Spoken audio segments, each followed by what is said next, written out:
নজর রাখবো পরবর্তী সংবাদে। আসামের জোরহাটে অনুষ্ঠিত হতে চলেছে এবার সাব জুনিয়র আন্ডার 14 বালক টুর্নামেন্ট। আর ফুটবল টুর্নামেন্টকে কেন্দ্র করে ব্যাপক প্রস্তুতি রাজ্যে। ইতিমধ্যে মোট 22 জন প্লেয়ার ত্রিপুরার টিমে রয়েছে। আর ত্রিপুরার টিমে যারা রয়েছেন তারা আগামী 12 সেপ্টেম্বর প্রথম প্রতিপক্ষ ম্যাচে খেলতে চলেছেন চণ্ডীগড়ের মুখোমুখি হয়ে বা চণ্ডীগড়ের বিরুদ্ধে। তাই তার আগে আজকে জার্সি প্রদান করা হয়।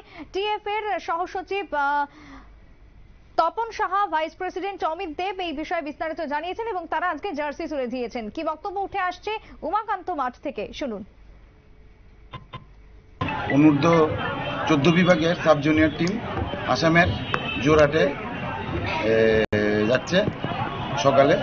তো আজকে আমরা টিএফ এর তরফ থেকে আমার ভাইস প্রেসিডেন্ট আছে, জয়েন্ট সেক্রেটারি আছে, তো আমরা সব বাচ্চাদেরকে আজকে জার্সি প্রদান করবো আর কি। তো আশা করি টিম ভালো হয়েছে। আর টিমের কোচ হয়েছে সমীর ত্রিপুরা, আর টিমের ম্যানেজার সমরজিৎ দেববর্মা। কতজন প্লেয়ার যাবেন? 22 জন। আপনারা শুনলেন সংশ্লিষ্টের বক্তব্য। ইতিমধ্যে এই খেলাকে কেন্দ্র করে আগামী দিনে আশাবাদী রয়েছেন কোচ থেকে শুরু করে সকলেই। আগামী দিনের রাজ্য দল জয় নিয়ে ঘরে ফিরবে এমনটাই বক্তব্য উঠে এসেছে ফুটবল বা টিএফ এর পক্ষ থেকে। সংবাদ আপাতত এখানে শেষ করছি। পরবর্তী নিউজ আপডেট দেখার জন্য চোখ রাখবেন শুধুমাত্র নিউজ ভ্যানগার্ডের পর্দায়। নমস্কার।